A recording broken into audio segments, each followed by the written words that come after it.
Good morning, everybody. I've run into a few old folks in this crowd that I've been working with for quite some time. Pedro being one of them, and I'll mention a bunch of other folks that we've partnered with over the years in doing the work that I'm going to present on today. But the title of the presentation is "Ready or Not, Here They Come," and that's really intended, I think, to communicate the idea that whether or not kids are ready for school, they're coming, and we need to be prepared to meet them where they're at. And so I'm going to talk a lot today about a concept called school readiness that I've spent a lot of my career researching. And I know we have a lot of people in here who are champions of early childhood education. But we also may have a few folks in here, I hope, that are not as experienced with early childhood education. And so one of the things I want to make sure to emphasize up front is that when I talk about school readiness and we talk about whether or not kids are ready for kindergarten, the important thing to keep in mind is that if a kid is not ready, or we say that they're not ready in the research that I'm doing, that just means they need kindergarten more than the kids who are ready. And so when we say readiness, it's not intended to be some sort of gateway or some sort of screener that's used to tell people not to come to kindergarten. It's really a way of kind of finding out where kids are and making sure that we're meeting them where they're at and meeting their needs. So Wendy already did a really nice job of this, so I can be relatively quick here. But just a little quick background on how I got here. I know many of you in the room, but I probably haven't shared a whole lot on my background. So I really got started in my journey to this place a long time ago. Started as an elementary school teacher in training.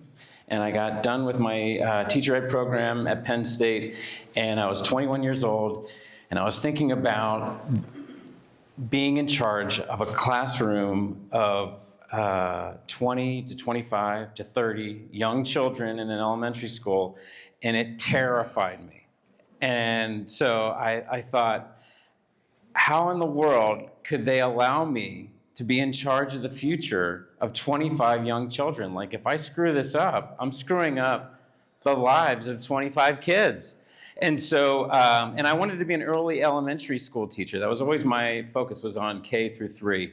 And as you know, those grades, the primary thing we're trying to accomplish is getting kids to learn how to read. And so that's kind of where I started with my work, is that I realized when I got done with my teacher ed program, hopefully there's no former professors from Penn State in the crowd, I don't think so, but I felt woefully unprepared to teach kids how to read. And so I did what every good 21-year-old who doesn't know what to do with themselves when they graduate college, I went to graduate school, because that's the best way to procrastinate. So I went to graduate school, and I learned about the science that underlies how kids learn how to read. And I got to teach second grade for part of that time. And I was still pretty young, figuring it all out, and I started to realize pretty quickly that when I was working with second graders who were struggling with reading, the issues these kids were encountering, they weren't just appearing in second grade. I mean, that's obvious to many of you. But at the time I was like, oh, this goes back further. And so I was like, maybe I need to focus on kindergarten. And then I went back and I started to think about school readiness and early childhood development. And I'd worked in pre-Ks before, and I realized that a lot of the issues I was dealing with there actually started before kids came to school. And I started thinking about that, and then I'm like, but that has to do with like how they're parented. So I started thinking about how I could work with parents of young children. And then I started to realize, as a new parent, when I had my own children a while back, that the way I parented was actually in some way influenced by my parents. So I just kept going back, and then I'm like, maybe I need to like go find prenatal, like a ward of prenatal mothers and start working with them. And you could just keep going backward and backward and backward, and then at some point you have to kind of draw the line and say, enough. All right, I need to start somewhere. And so in this room, I think where we tend to start, or it's changing, but where we tend to start was kindergarten, and now is going to be TK. And I'm going to try to talk a little bit about both. And so as I got interested in focusing on kindergarten and TK around that 4 or 5 year old age, I just fell into an opportunity here in our local community. When I joined UCSB, and I'll talk about it in a minute, I got connected with Mike Furlong, and I'll get into that in a minute. But so just some brief history. And I know that I thought when I came to do this, there was going to be a lot of newer faces. But just a show of hands, how many of you in the room have not heard about the KCEP or heard me talk about kindergarten before? Okay, good. We have a few. And so I designed this talk to be a little bit about the work that I do, but also I really wanted to try to emphasize the importance of kindergarten, because I think kindergarten in general in the public is probably one of the most misunderstood grades that exists. I think a lot of people think of kindergarten as a fun play space. It's only half a day in many cases. The teachers have it really easy. They just get to play all day. So I want to talk a little bit about that and maybe dispel some of those misconceptions. But I also think it's kind of helpful to get a little history on kindergarten, because I actually didn't know a lot of this stuff. I'd been doing research on kindergarten my entire career. In fact, I told my table, so I have a table number 12 over there. It's filled with so I found the 4 other men, or 3 other men and that are interested in early childhood in the community, and I recruited them to my research lab. So I have them all here. So, but I told them before I came up to do my talk that this was the part of my talk that I was most stressed about, because I didn't understand all of this history. I kind of dove into school readiness as a concept and hadn't really done much. But so many of you might be more knowledgeable about this than I am. But kindergarten as a concept goes back to Germany and was brought to the United States. And until about the mid-1800s, most people thought of children as miniature or defective adults. All right? So it was kind of like they couldn't work in the fields as well, and they couldn't do things as well, and they weren't able to explain things very well, so they were just kind of defective adults. And it wasn't until the mid-1800s that Elizabeth Palmer Peabody, amongst others, opened a kindergarten class and really started to view the education of young children in a different way, where it was really about interaction and play and using manipulatives and just having that hands-on experience with the world as a way of learning about the world around us. And so she opened the first kindergarten classrooms in the mid to late 1800s. And you can see, I mean, Elizabeth couldn't look more like a kindergarten teacher. I still remember my kindergarten teacher. She looked just like that, Miss Walltower. So after that point, kindergarten, there have been a lot of debates, and I've had some of these debates with people in this room about what kindergarten should be. And I think at this point we can also throw TK in there. And TK is a totally different thing, so TK may not be exactly what we think about kindergarten. But at that age, there's a lot of debates about what we should be doing to educate children when they're 4 or 5 years old.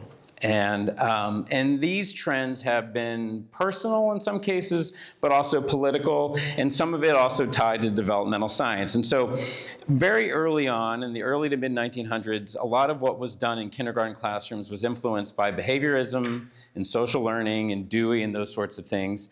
And then around the mid-1900s, things changed a little bit with Montessori, which is known for kind of autonomy and choice and those sorts of things, and that became more influential. Piaget also had that kind of experiential piece that was re-emphasized in the work that Piaget did. And then all of a sudden we had Sputnik, and then the subsequent kind of push to ramp up the approach that we took in education in the United States to keep up with other parts of the world. And so there was a famous report published in 1983 called A Nation at Risk, which really highlighted that if we aren't able to keep up with our global partners in terms of educating our young children, we're going to fall behind and we're going to fail as a country, right? It was very focused on achievement and academics, and really kind of countered this argument that learning should be fun and it should be playful and it should be interactive. It was really more about, no, sit down, learn your facts, and we've got to get things right so we can keep up with these kind of competitive partners around the world that are pushing the boundaries, right? And then it was until about the mid-1990s that this kind of push to ramp up our academics, got down into kindergarten with the idea of this idea of school readiness as a concept. It really wasn't researched that much before the early 1990s. And then, of course, we had the goals, 2000 Educate America Act, and then No Child Left Behind. Everyone remembers No Child Left Behind when George W. Bush came into office, and there was a lot of push toward accountability. And we had the development of content standards, which I'll get to in a minute.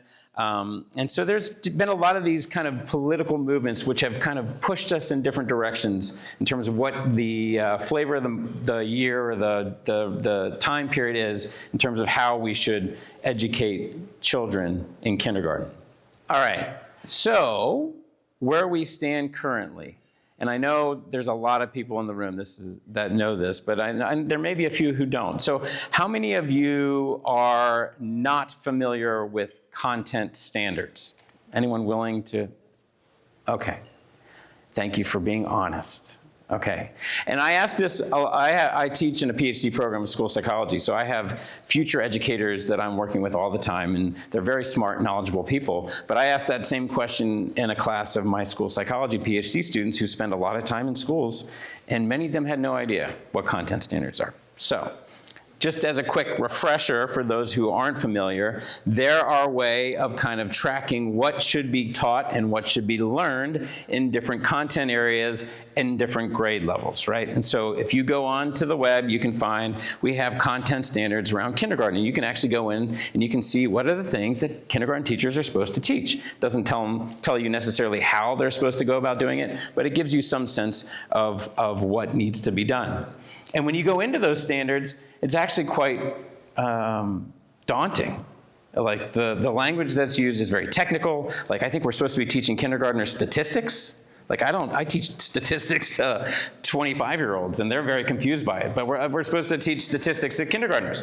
So anyway, it's really interesting to educate yourself on what these content standards are and what's actually included and what teachers are expected to teach.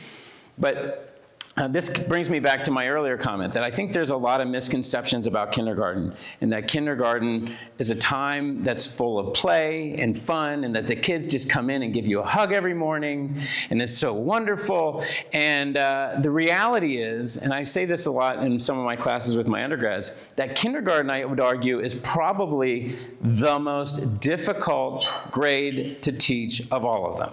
Right? Now, if you think about any other grade level in elementary school and beyond, 3rd, 4th, 5th grade, every kid in that class has already had multiple years where they came to that school or some school like it and had a curriculum that had some connection to these standards that I'm talking about. And so there's this common underlying foundation of what they've been exposed to and what they've learned, or at least attempted to learn.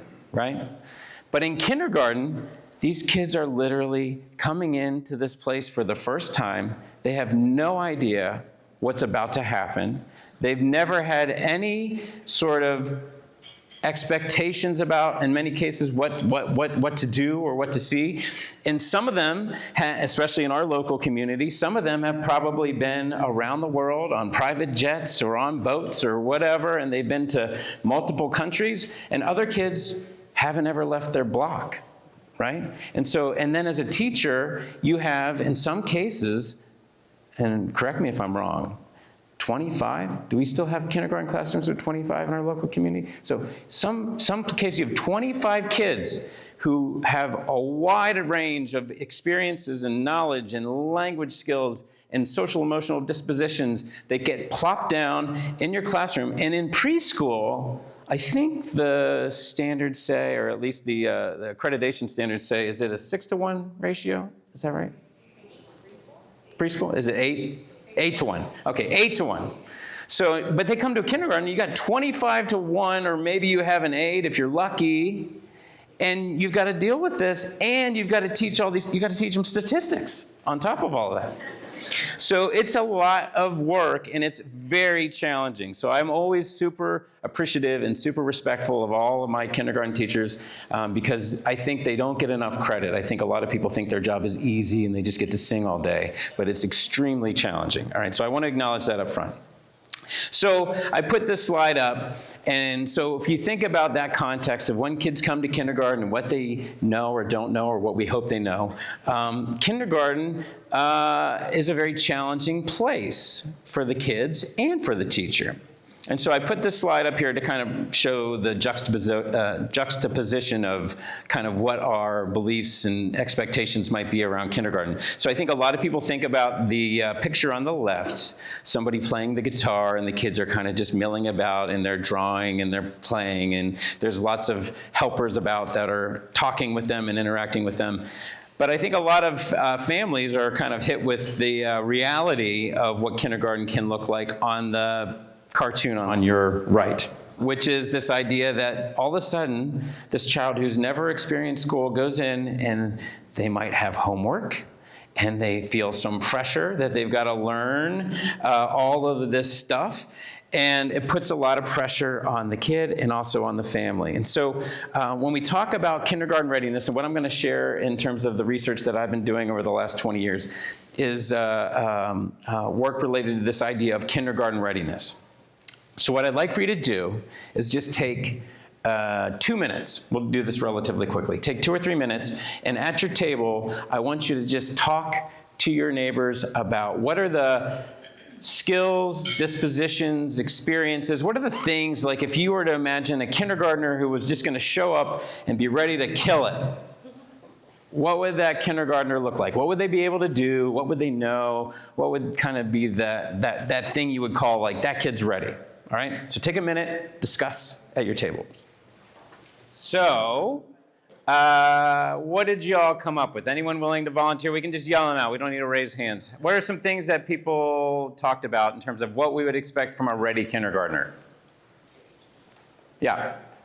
Self-control, social emotional behavior. Okay, self-control, kind of good social emotional behavior. Others? Yeah. Ability to focus. Ability to focus, good. Other things? Self-help skills. Independence. Say that again? Self-help. Self-help skills, independence, being able to kind of maintain, take care of yourself. Man, we have high expectations for these 5-year-olds. Curiosity. Yeah. Curiosity, good. Okay, other things? Perseverance.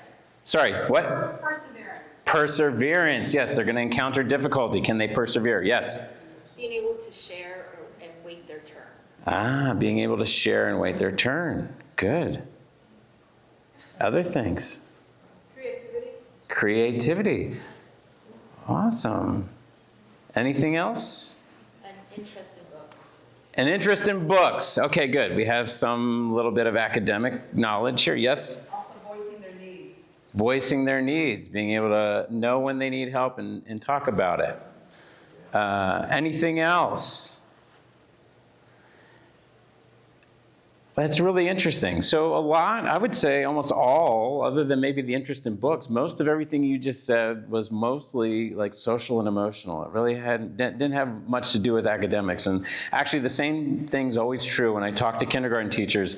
They're always like, I don't care if these kids know anything when they come into the classroom. If they can sit still and they can listen and they can kind of focus, I can take care of the academic stuff. It's the social and emotional problems that are really challenging, right? And so normally I'd have like a whiteboard up here and I would have listed some of the things that you all just said. Well, this was a survey that was taken of K teachers back in 1993. And I'm sorry, the font is very small and it's also muddled up with my highlighting. So I'll try to read it aloud. But some of the things that I highlighted: physically healthy, rested, well-nourished, can count to 20 or more, takes turns and shares, that was one of ours, is enthusiastic and curious, that was another one of ours, is not disruptive, knows the English language, which is kind of interesting. This is back in 1993, although who knows, maybe that'll be an answer in 2026.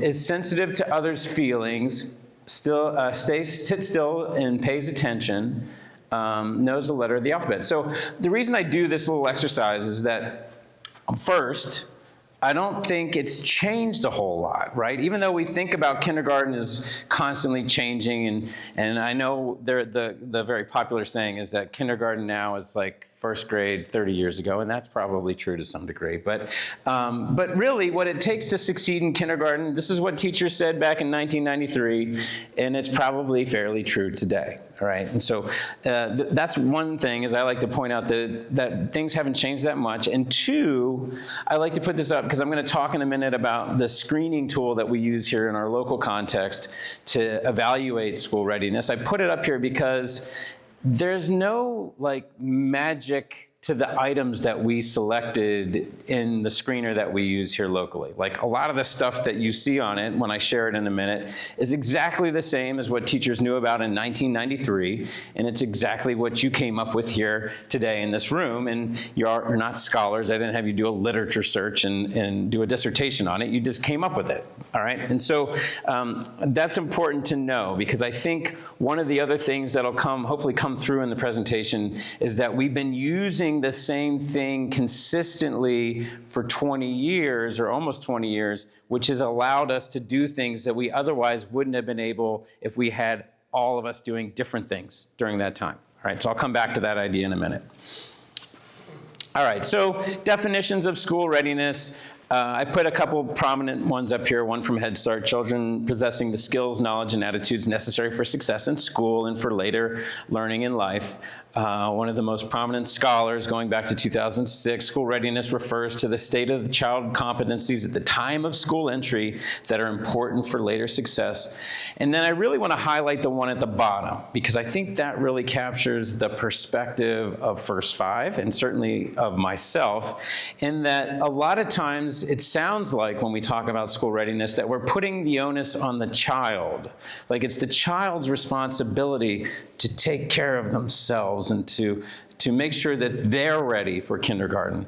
But the reality is that school readiness is about ready schools, ready families, ready communities, right? So kids don't just appear on that first day of kindergarten ready to go. They're ready to go because they've had families and communities and opportunities and lots of people around them who are fostering all of this inside of them, and most importantly, schools that are ready and prepared to meet them where they're at when they come through those doors, because they're going to come and they're going to be on a wide range of ability levels and wide range of emotional levels, and we've got to meet them where they're at. So I like to emphasize that, because I'm going to keep talking about ready children, and it feels like I'm always putting it on the child, but that's not the case. All right, so why do we care? Why is school readiness so important? Well, I mean, I think a lot of this is very obvious to many, but there are these persistent opportunity gaps. Unfortunately, we continue to see gaps in achievement levels in our schools based upon ethnic, linguistic, and socioeconomic diversity. There's also a bunch of literature out there showing just how unfair the playing field is from the start for many of these kids, in that many of them are exposed to more or fewer words, and that has a profound impact on how ready they are when they come through the door. So there was a study done, and I have it in my notes, but I can't see them, so I'm going to try to do this off the cuff. But there was a study done where some researchers went into households of families where they were considered low income and then non-low income households, and they just watched and they counted the number of words that were spoken around children in these households, and they found, oh gosh, I wish I had my notes in front of me, that children in low-income households are exposed to 4 million fewer words per year. 4 million fewer words per year. So when you think about a young child whose brain is literally neurologically developing based upon their exposure to words and language and stimulus, they're getting 4 million fewer words per year, and then by the time they're 4, quick math, 32 million word difference between a kid from a low-income household versus one that's not low-income. And so, so that, you can imagine, has a profound impact on their not only language abilities, but all of the things that those words were about and what they were explained or how they were explained. And so that's really what contributes to a lot of the differences that we see early on. And that study was done in a community that was predominantly English-speaking. So you could also take some of the complexity of all of this and embed it within our local context, where many of our households are Spanish-speaking, some are English-speaking, and some are bilingual, and some are multilingual in other ways, right? And so it adds a whole nother layer of complexity about language and how it affects these children as they're developing. The other reason that school readiness is so important is this idea of MTSS. So again, I'm going to ask for a quick show of hands. How many of you are familiar with MTSS? Maybe the better question, how many are unfamiliar with MTSS? Okay, multi-tiered systems of support. So multi-tiered systems of support, in like a very quick nutshell, we could talk for hours about this, but basically it's this idea we're going to do some universal screening or some sort of universal assessment. We're going to identify whether there are kids who have certain needs, and then as a school, we're going to respond to kids who need extra supports. All right, so it's multi-tiered in that the more need you have, the higher up you go in terms of the tiers and the more intensive the supports are, right? And so oftentimes when you hear about people talking about multi-tiered systems of support, they tend to talk about it in terms of early reading, early math. Sometimes now it's become a thing that people are doing in terms of supporting kids' social, emotional, and behavioral development, so that's good. But what I'd like to do is push forward this idea that if we know that there are certain kids who have more or less need early on in kindergarten, I'd like to push back on the prevailing thought that we just need to give them more time. Because you hear that a lot in schools. People in schools will often say, kids are young, they just need a minute to catch their footing, and what I'll show you today is hopefully some data that'll convince you otherwise. That really, if you want to make a difference with these kids, if they show some level of need when they come through the doors in kindergarten, we need to hit them immediately with some support, all right? And it's, again, not a blame. We're not blaming them. We're not trying to stigmatize them as having some fault or flaw. It's really just a recognition that when they come in and they're not ready, that means it's go time, right? Let's do this. Let's get these kids caught up, all right? And then, of course, this is all happening in this increased emphasis on accountability. There's all this focus on high-stakes assessment and that a recognition that learning problems start well before kindergarten. And then, of course, the longer you wait, the harder it is to help. And so we really want to get on top of these things as early as we can. So I put up this quote. This came from a colleague of mine. He's since retired. I think he's emeritus in our department now, Russ Rumberger. Some of you might have known him from years past. But he did this meta-analysis a long time ago that looked specifically at Latine students and found that half of the achievement gap in 4th grade, so half of the gap, if you take 4th graders, half of that gap existed when the kids walked through the door in kindergarten. So that tells us two things. They're coming in with a gap already on that first day of school. And then after that, they're having to try to play catch up, and that gap is widening, right? And so I talk a lot about, when I'm talking with educators, about catching students up. And I'm sure there are people in the room that will have maybe some empathy or feelings about this. But I want you to imagine that you're running a race, all right, a physical race. And my son's in track. He's a first-time track athlete. I don't even know if I can call him that. He's doing it because he has to do something, or take like the general PE class, which in high school is like, you don't want to do that, all right? So he's doing track. And I talk to him when he comes home, and he feels very demoralized because you go out and you're running these races with people who actually do track. Like, there are real track athletes. But if you're in track and you're running against someone who actually does track, it's really unfair, right? So imagine that you're doing track and you're with somebody who is actually a track athlete, and they're running a race. And you get halfway through your race, and you are like, let's just say, 10 meters behind them. So you've ran the first half of the race, and you're 10 meters behind them. And then someone says, you know what? We need to get you caught up. You not only have to run as fast as that person who's already 10 meters ahead of you, you got to run faster. how is that even possible, right? So it's the same thing true. It's true for young kids. You get a kid in 2nd or 3rd grade who's a grade level behind, and you're saying to that child, you are moving at a slower pace than everyone else in your class, but we need to somehow not only get you going as fast as they're going, we need to get you going faster than them. It's a pretty daunting, if not impossible task, all right? So this gap stuff is really important. It's important to think about how quickly we need to hit it early on, because the longer you wait, the longer that gap is between them and the people in front of them. And the idea that you're going to accelerate those children later on is difficult, if not impossible. All right, so I'm going to throw up some local statistics. This is the results from countywide, Santa Barbara County, our CASP results, our standardized test results from last spring. All right, so as you can see here, the green are the kids that are meeting the standards, the blue are kids who are exceeding the standards, and then the yellow are nearly met, and then the orange are standard not met. All right, so I'm not going to belabor it. I think you guys probably get hammered with test scores enough. I don't need to make a big point about this, but I want to put it up in terms of providing some context. So you can see things are not going great. Now these kids, I also just realized this as I was putting this presentation together. I did the math really quickly. These kids who were in 3rd grade last year, they entered kindergarten in 2020. So these are the kids who really have been in school through COVID. Like they started in the fall of 2020, and so perhaps that might explain a little bit of what we're seeing here. They've had a little bit of a disruptive early experience in school, all right?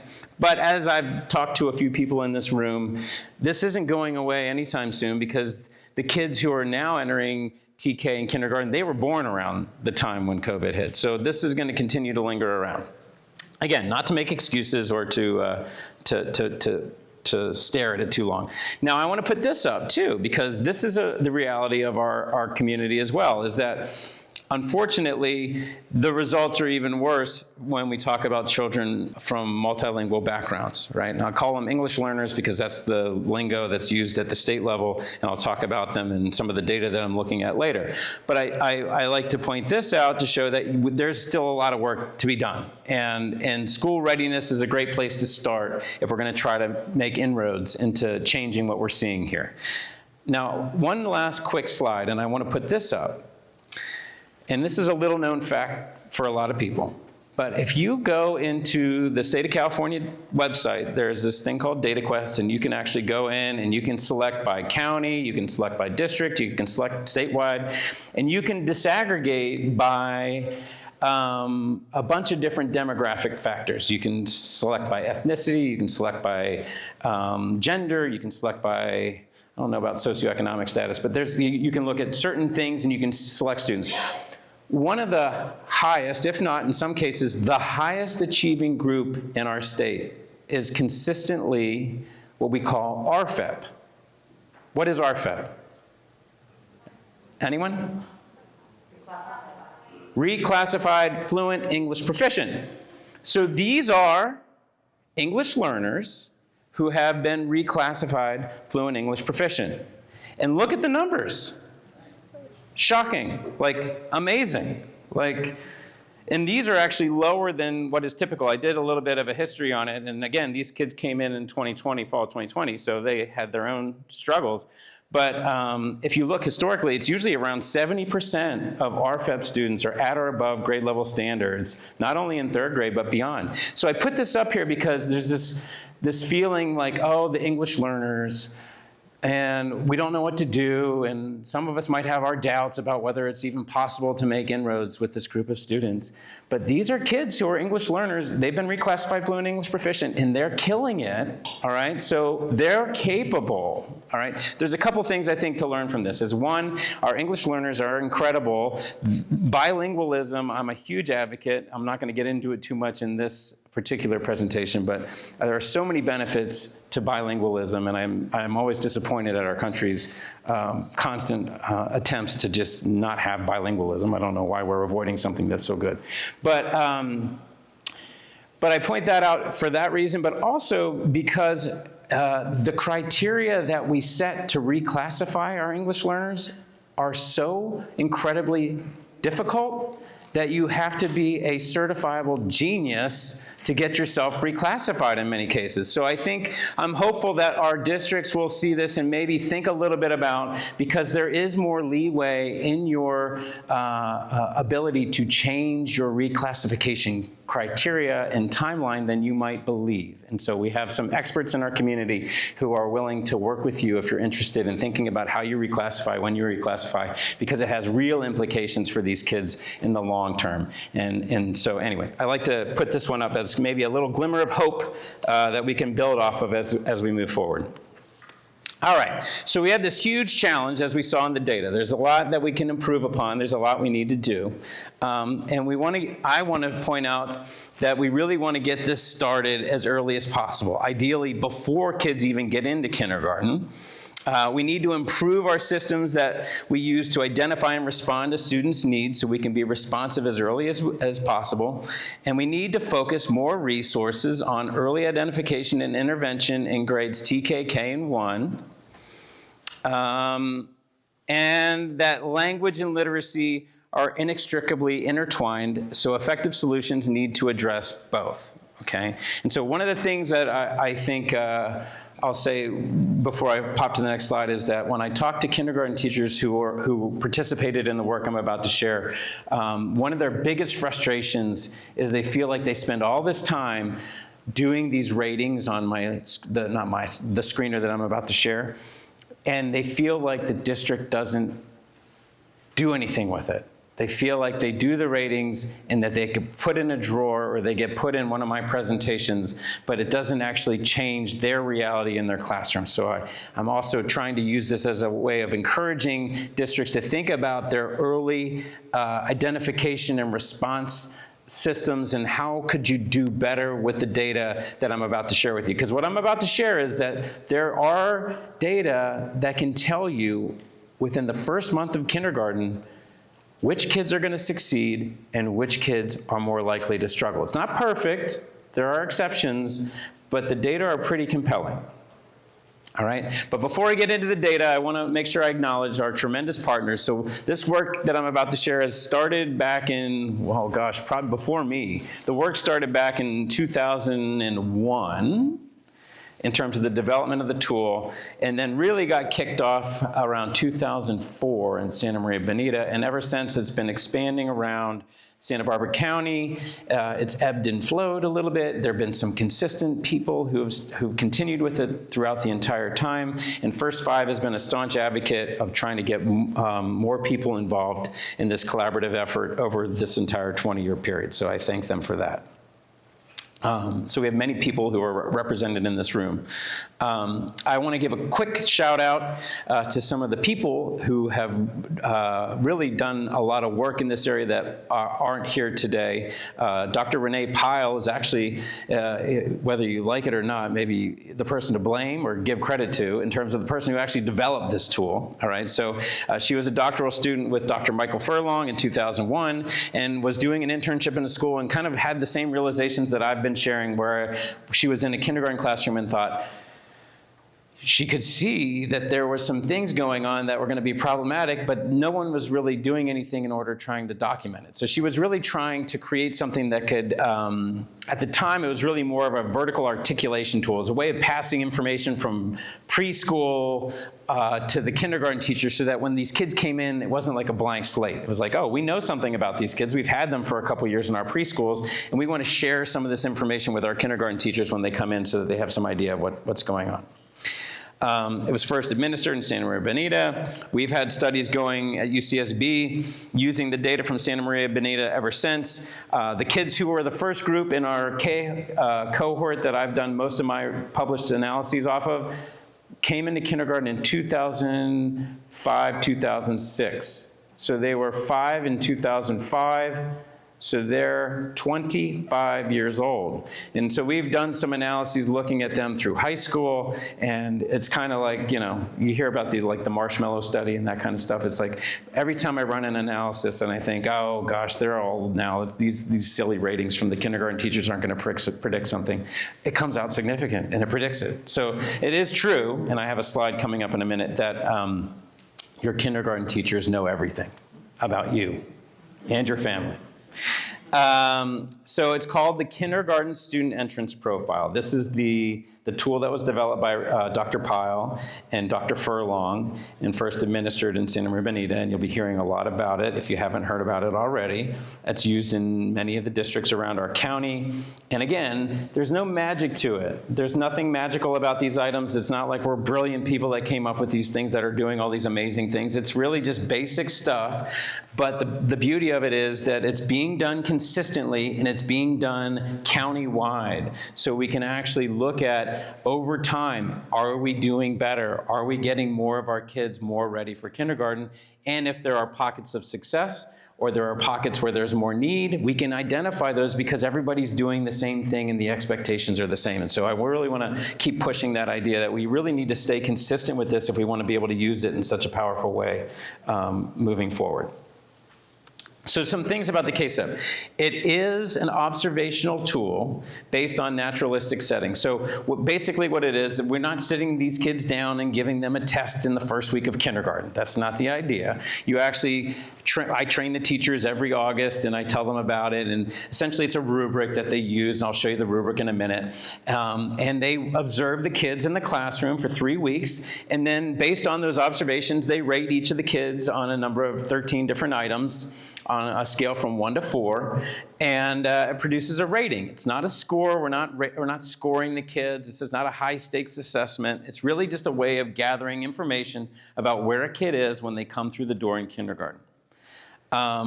It's supposed to inform follow-up action. I'm going to keep coming back to that.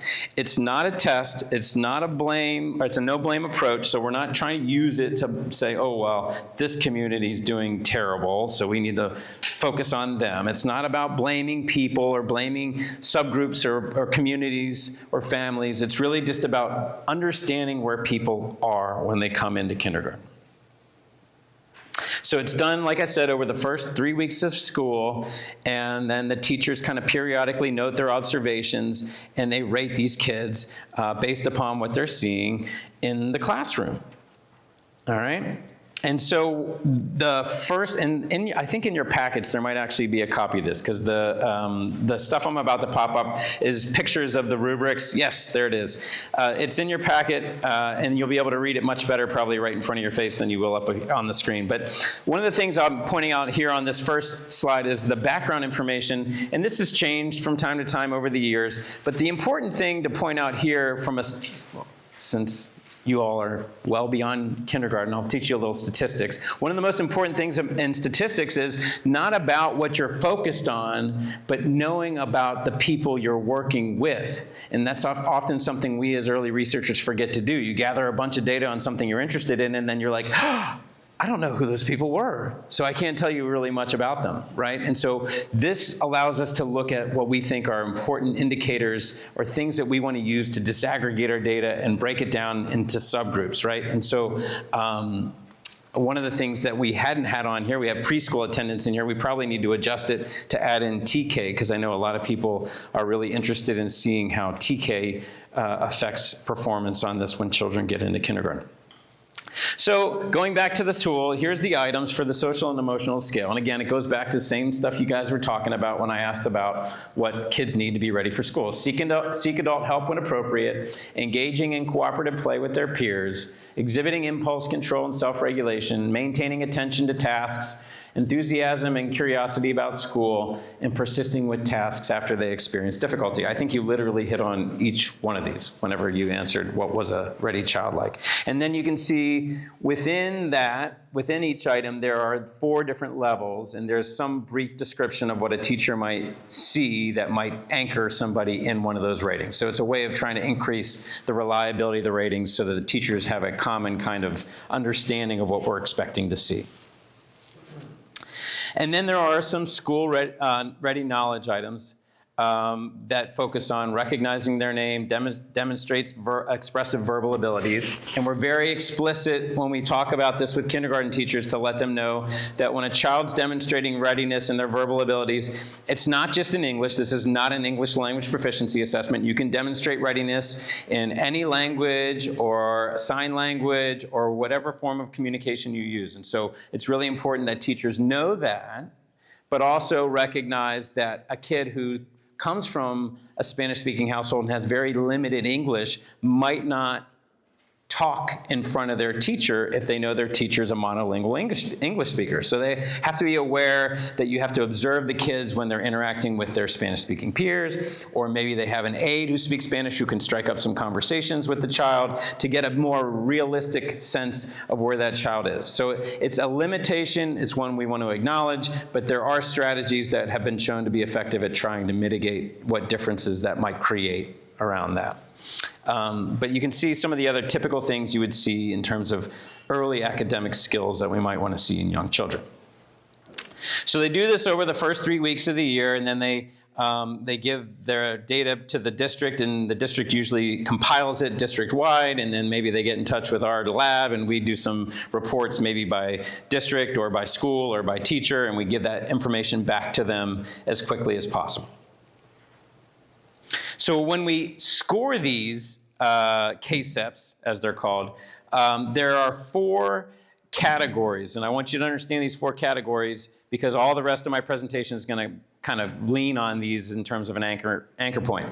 So when we score them, there are kids who fall into one of 4 categories. The top one, the green one, ready to go, means that they've mastered most things on the tool. They've demonstrated mastery. So they've got almost all the things that you saw in that social emotional and school-ready knowledge piece. Quarterly monitor, those kids have some gaps, but they also have some mastery stuff, so they're kind of a mixed bag, but there are a few gaps, but mostly they've got most of the things. Monthly monitor, those kids have significant gaps, but they still show some strengths in some areas, and so they're kind of in that in-between where we're not really sure what to make of them. The quarterly monitor feel like they just need a little nudge. The monthly monitor feel like they might need some more substantial support, but some of them will catch on rather quickly. And then at the bottom, we have children who fall into the immediate follow-up group. And again, these were not meant to blame the child. They're really labeled with the intent of trying to help inform follow-up action, right? We wanted to label these in a way where you're like, what am I supposed to do with the child? Oh, you're supposed to monitor them quarterly. That's what you should do with this child. What should I do with the kid in the monthly monitor? You should monitor them monthly, right? So we tried to label them in a way that would form follow-up action. And these cut scores were created statistically through some sort of like ROC analysis where we were looking at an outcome and showing that there was a threshold. When a child meets that threshold, they're more or less likely to succeed. All right, so as I said, your kid's kindergarten teacher knows everything about you. Literally everything, right? I've done leaf pressings in kindergarten where I've gotten some really interesting leaves to press. So yeah, the kids are very happy to volunteer lots of information about your family when they go into their kindergarten classroom. All right, so this is data from our community that shows when, okay, I'm gonna explain this so you can understand the bars. So these bars are when kids were finished with 2nd grade. All right, and so the groups are based on the ratings that these children received from their kindergarten teacher 3 weeks into kindergarten. So the saying goes, right, like that everything you need to know in life, you learn in kindergarten, and then there's this idea that kindergarten teachers can tell you who's going to succeed and fail within the first week or 2 of kindergarten. And so that's kind of like something that people say a lot in schools, but this is data that actually shows it's true. All right, and for better or worse, all right, we can have discussions about whether this is a good thing or a bad thing, but kindergarten teachers can literally tell you 3 weeks into kindergarten who's going to succeed and who's going to fail. When they did ratings in kindergarten, we waited 3 full years, and when these kids were at the end of 2nd grade, they took a test, and we related the scores that the kindergarten teachers gave them to how they did on the test. And you can see that if a child was rated ready to go by their kindergarten teacher 3 weeks into kindergarten, they had a 95% rate of proficient or advanced scoring on the standardized test at the end of grade 2. So if they were ready to go, school did very well for them, and they did very well on the standardized test. If they were rated in the quarterly monitor group, that group right below ready to go, there were some of them that struggled a little bit more, but for the most part, I think most of us would be fairly happy with this. Around 70% of them were doing fine on the 2nd grade standardized test at the end of the year. And then as you got down to the the monthly monitor group, that number dropped pretty significantly. And then you can see with the immediate follow-up group, there still were some kids who did fine on the test, but it was much smaller. So you can see that kind of step off. Does that make sense in terms of the chart? You see what's going on here? So 3 years later, the kindergarten teachers are quite good at telling us who's going to succeed and who's going to fail. Now, we did the same thing with mathematics scores, and you can see that it's a similar pattern, but I also like to point this out because, again, I think given that we live in a language-loaded context in our community, and I know that math, this is older data, math has been a sticking point, I think, more recently in the test scores. We're not doing as well in math as we used to do. But I put this up there because it demonstrates that if you're in the immediate follow-up group, because I hear people oftentimes say, oh, well, those are the kids that might end up getting IEPs, or they might need might have special needs, but that's not true for all of them. In fact, 50% of them in this particular data set actually did proficient or better on their standardized tests in mathematics. So it's also to say this is not a perfect predictor, it's not a death sentence. If a kid comes in and they get an immediate follow-up, it's not like we just say, oh, well, that kid's not gonna be able to do it, all right? So they can do it. They're just going to need some added support, right?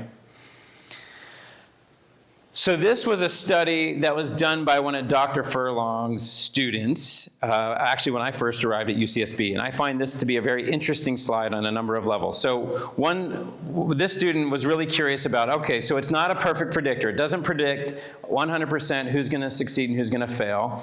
There are a small subset of kids who come in not ready, and then later on they catch up. They actually do better than I do in track, right? They actually are able to catch up to the person that was 10 meters ahead of them. It takes time, so that's one lesson to be learned here, is if you fall behind early, it takes a long time to catch up. And so in this particular case, we looked at kids who started off as immediate follow-up, but by the time they got to the spring of grade 3, they were actually about at the same level on reading fluency as their peers who came in ready to go. All right, that's what this chart shows. Now, there's two things that I want to emphasize here. The first data point on this slide over on the far left is the fall of grade 1. Now, these kids started at the same place as the folks on the black line. So if you want to imagine these lines going further to the left to kindergarten whenever they were first rated, these bottom two lines would merge, right? So the first thing I want to point out is that when it comes to the gap, half of the gap was closed by the fall of grade 1. They're already halfway there by the fall of grade 1. So kindergarten is a window of opportunity, right? If we wait, if we say, well, they're just 5, they're boys, they need a little more time, okay? We've missed this window of opportunity. The kids who are catching up are closing half of that gap by fall of grade 1. So again, hit them early, get started. If they're not ready to go, don't sit around and wait. Don't sit on your hands, get moving, all right? So that's part of it. The other thing is she did an analysis to look at what was it about these kids who catch up that made them different from the kids who didn't catch up. And she looked at parent education, she looked at nonverbal IQ, she looked at socioeconomic status, she looked at a bunch of different variables, and none of them were significant. The only one that was significantly different about the kids who caught up, the kids from the kind of light green line and the kids who were on the black line at the bottom, the only thing that was different was how quickly they learned English, because this was during a time when we only had English immersion in our classrooms. We didn't have dual language programs. So it just shows how critical English language development and language in general is to the ability to help get these kids caught up. And so we have a lot more tools in our toolbox at our disposal now than we had back at the time when the study was done. But whether it's English immersion with real focused and intensive English language development, or it's some sort of dual language program, there are things we need to do to attend to language, because if you don't get them up to speed on language, the idea that they're going to catch up on literacy or math or some of these other content areas is just not going to happen. So language is critical. All right, so this was showing kind of like this KSEP, these teachers, they rate these kids the first couple weeks of kindergarten, and it predicts all sorts of things. And again, those were mostly focused on 2nd and 3rd grade, but we did studies looking at 5th grade, 7th grade. I think we even did one in high school, and it predicted both academic and social emotional factors for these kids throughout what the kindergarten teachers said in the first 3 weeks of kindergarten. So then the other question is, and this is kind of where it's really been interesting working with First Five, is that I've always had this focus on elementary school, because that was my training. But First Five also got me really thinking, well, okay, wait a second. So if kindergarten readiness at kindergarten predicts the rest of these kids' lives, well, what's predicting actually how ready they are when they get to kindergarten? Because that's important too. And I think people probably have some thoughts on that. Anyone? What do you think if I looked at factors that might predict whether a kid's ready or not? What are some general characteristics you think might predict? Preschool. Preschool. Seems reasonable. What else? Parent education. Parent education, okay. Home language. Home language. Sing, talk, read. Say it again. Sing, talk, read. Sing, talk, read. Okay, good. So exposure to language, exposure to words. The one that I hear all the time, I'm surprised no one threw it out. Everyone always picks on the boys. The gender, right? So girls are usually more ready than boys. I don't know. You see that a lot, and they are more mature. I have 2 boys. They're very immature. I can say that. I just have my nieces, and they're little girls, and it's just striking how different they are. So gender.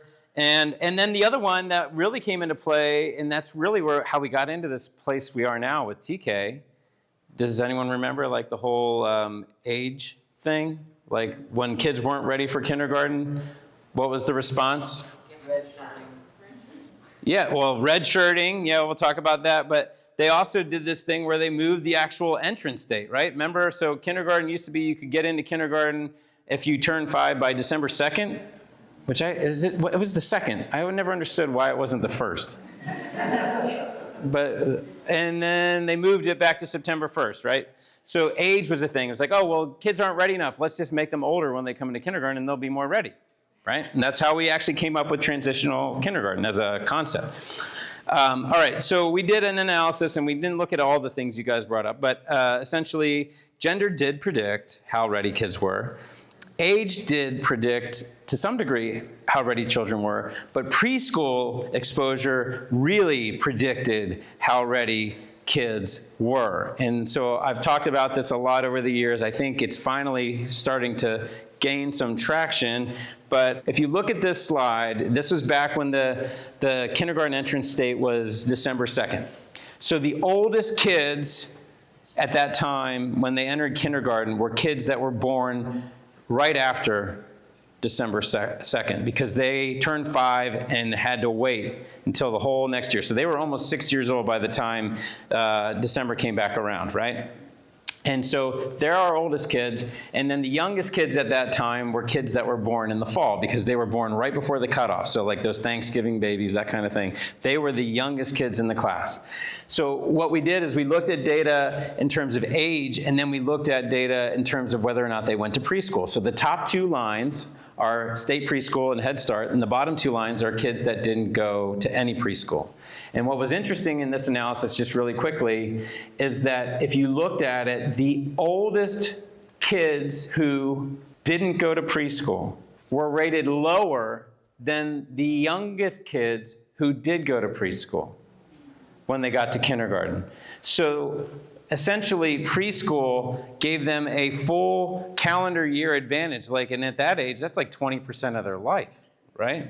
It gave them a whole 20% of their life advantage just by going to preschool in terms of how ready they were when they got to kindergarten. So it really strikes this idea that we should focus less on age, and we really need to focus on getting kids into preschools and TKs. And we're hoping, as that continues to expand in different communities around our county, that we'll start to see some incremental bumps in what we see in our kindergarten readiness data as things progress.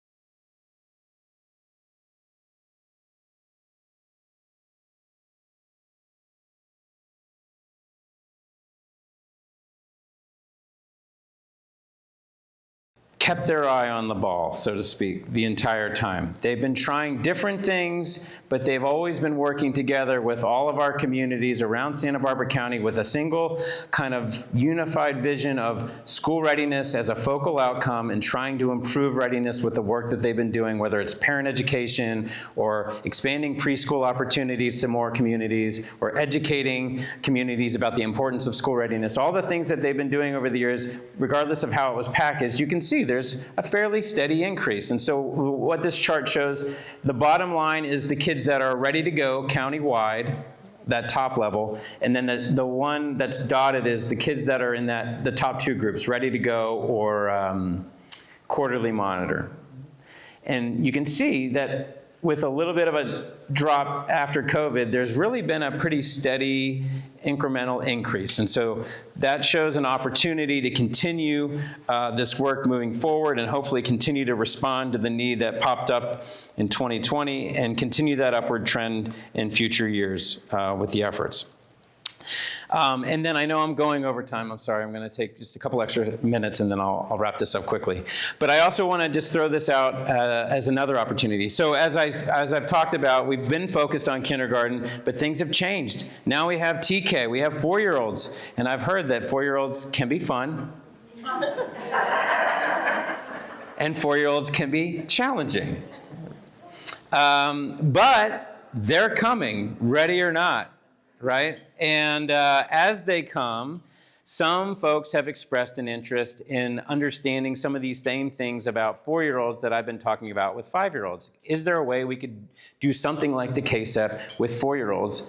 And so I have a doctoral student who's sitting over there in table 12, Arnold. And Arnold has spent his last year and a half or so developing and validating the pre-kindergarten school entry profile, which was based on the Preschool Learning Foundations and the developmental literature for 4-year-olds. And it was designed just like the KSEP. It covers almost the same stuff, although Arnold recognized the unique needs in our community and actually split out a whole other section on language and literacy.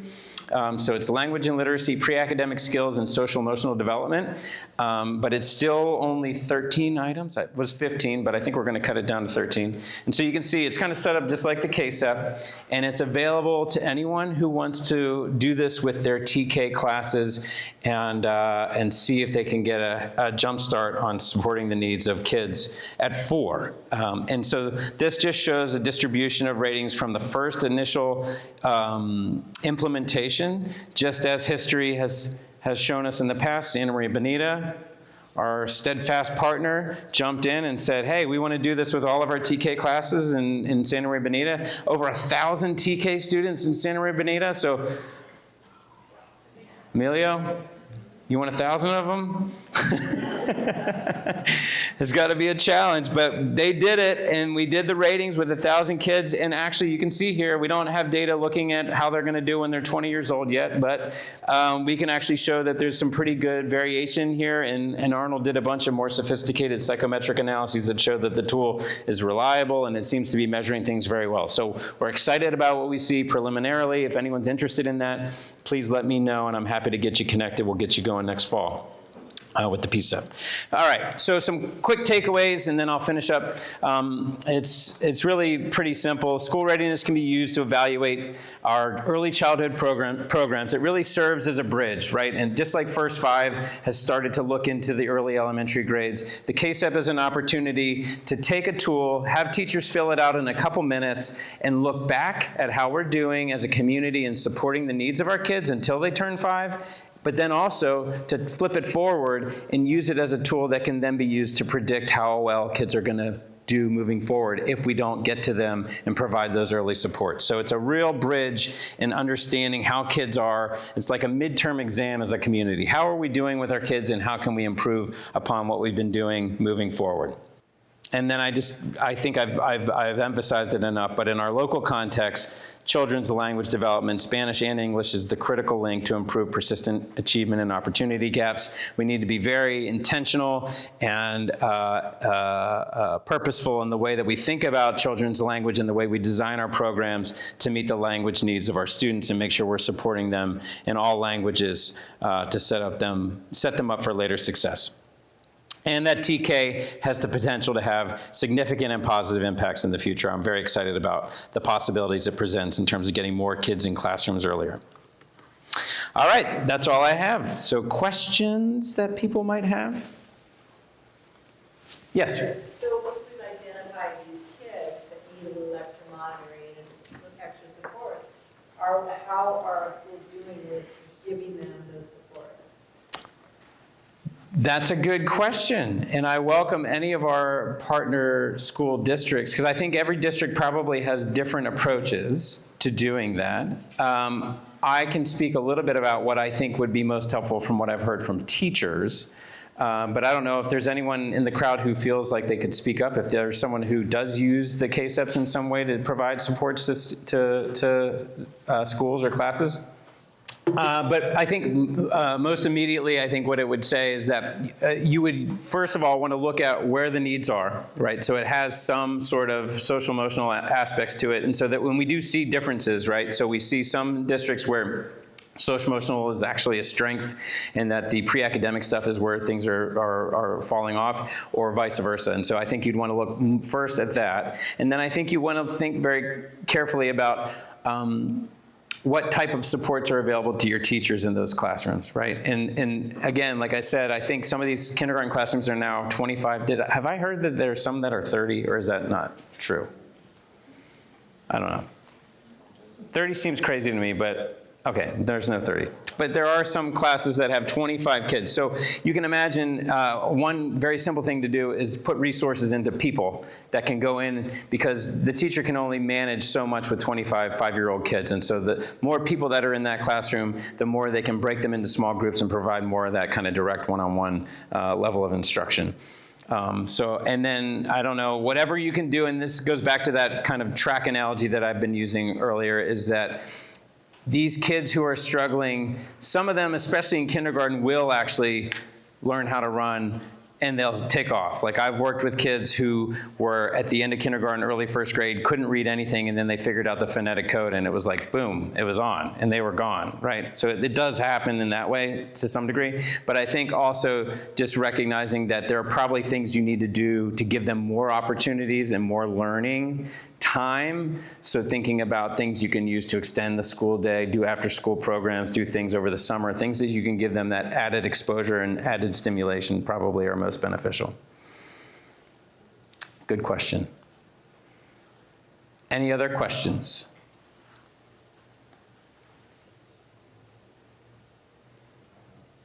All right. Well, thank you for your time.